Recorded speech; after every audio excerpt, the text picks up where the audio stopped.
Hello, Biharas and Bashies! Good morning! Saan ka na naman pupunta, Doray? Maaga nga ako ang nagising ngayong araw dahil nga meron nga sa aking tumawag. At ang sabi, gumayak nga raw ako at sumakay sa super badya. Dadalin nga ako nito sa aking misyon. Ngunit habang ako ay naglalakbay, nadaanan ko nga itong napakagandang sasakyan at lumabas nga itong napakagandang dilag. Hoy, Merry Christmas! Siya nga pala ang aking bestie. Siya nga rin daw ay natawagan kaya naman pinagtagpo kami ng tadhana dito sa Maritime Salon. Pumasok na nga kami ng lagusan patungo sa Maritime Salon. Ang tutupad sa aming mga ambisyon. Yan eh. Nag-e-ensayo na nga pala etong si Bessie Wap dahil sasali nga pala siya sa pageant. Sali din kayo! Mga ilang saglit nga lang ay nandito na nga kami sa Maritime Salon. Ba't nangisay?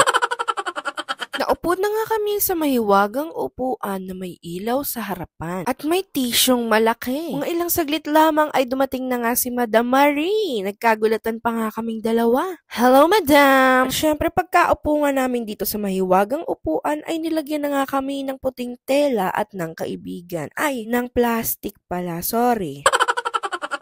Kalimutan nyo na yun. Kalimutan nyo na. Wala lang yun. Tuwang-tuwa nga ako sa part na to. Dahil ang sarap sa feeling para akong niyayakap ni Mother na may miss ko tuloy si Bebu. Kainis. For your information, ay nakasampa nga pala si Bebu. Akyatin nyo ha, yung mga abangers dyan, akyatin nyo. Yung mga nag-iintay dyan na hindi ako kasama ni Bebu ha, message nyo, i-chat nyo. Gigigil nyo ko ha. Mag-sweet-sweetan kayo, mag-chat-chatan kayo dyan. Kuhanin nyo, gumawa kayo ng masayang pamilya. Hoy, ano ba yan? Ay, nako. Nakakapraning pala kapag wala sa tabi ko si Bebu. Sa mga hindi nga pala nagtatanong, kami nga pala ni Bessie Wap ay mag-aartista. Ako nga pala ang gaganap na baliw na namamali mo sa kalsada at may mga kung anik-anik sa buhok. Kaya naman ayan, pinapractice na nga nila kung paano nga ang gagawin sa aking itsura. Kaya lang parang natatakam ako, parang ang sarap nung nilalagay sa buhok ko, parang icing. Siyempre, eto naman si Bessie Wap. Nagre-ready na nga din siya dahil sa pag-aartista namin, ang gaganapan niya ay isang mayaman. Kahit di naman na siya gumanap, mayaman naman na talaga si Madam. Sobrang yaman niya ay napakabait nga niyan. At nilibre nga pala niya ako ng McDo. Apakasarap. Thank you po! At syempre, ginamit na nga ni Madam Marie ang kanyang magic hands. Para nga mas lalong gumanda etong si Madam. Syempre sa tulong ng KBB, Clarifier Brazilian Botox. Syempre hindi naman namin matitiis ang aming gutom. Nag-abot na nga. Kaya naman eto, kahit nga medyo naiinis siya sa akin dahil nga hindi spicy ang kanyang chicken, ay kumain na nga kami dahil nga Tom Goods na talaga.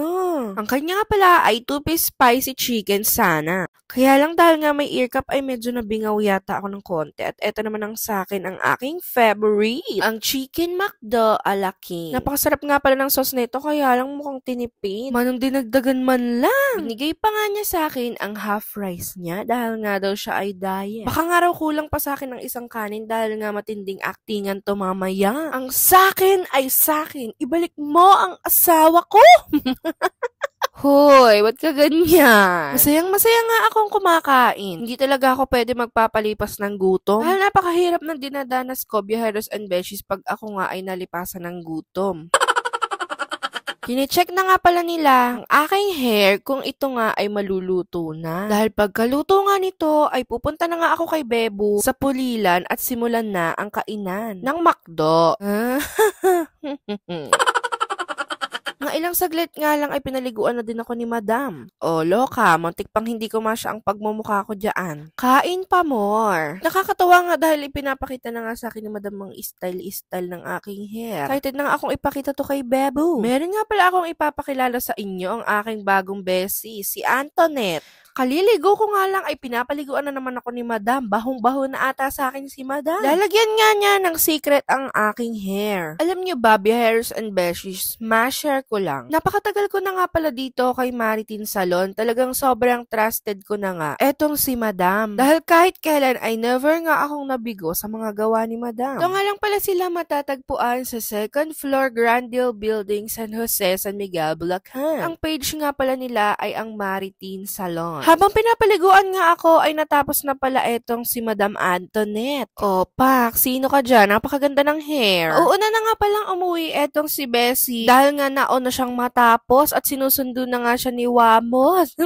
Diyos ko, sana all na lang talaga may taga-sundo. Isang madam na naman nga po ang lalabas sa Maritin Salon ng masaya. Salamat po sa aming sponsor. Siyempre, thank you nga rin pala, Bessie, sa pamakdo. Enjoy, Bessie, sa iyong hair color. Sana ay girl. Siyempre, dito naman nga tayo kay Aling Auring. Kainggit ko nga ay nilamig na lang talaga ako, kaya naman binigyan nga ako ng kumot ni Madam at sinuputan pa nga. Sa mga hindi nga pala nakakaalam, ako nga pala ay tissue is life. Napakapawisin ko naman kasi talaga sa likod, sa hita, na hindi pwedeng mawala ang aking tissue. Eto na nga, matapos ibabad ng mga ilang oras, ay binoblower na nga ni Madam. At malapit na ngang makita ang totoong kulay. Kailangan wag tayo nagtatago. Ipakita mo ang totoo mong kulay. Uy, ano yan? Gutom na naman yata ako, B.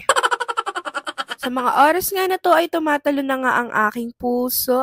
Napakaganda naman talaga ng pagkakagawa ni sis. Grabe, kahit kailan talaga ay hindi mo ako binigo. Siyempre, si Mother Lucy din, napakaganda magupi. Siyempre, request ko nga ay curly-curly, kaya naman eto, kinukulot na nga ako ni Mother Lucy.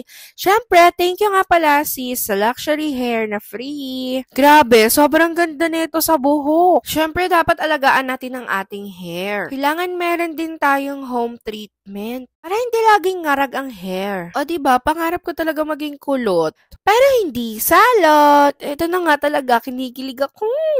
Bakit naman ganyan, sis Maritin? Grabe ka na talaga, sis. Oh, binibin, ikaw ang napili. Hahanapin bawat sandali ang iyong ngiti.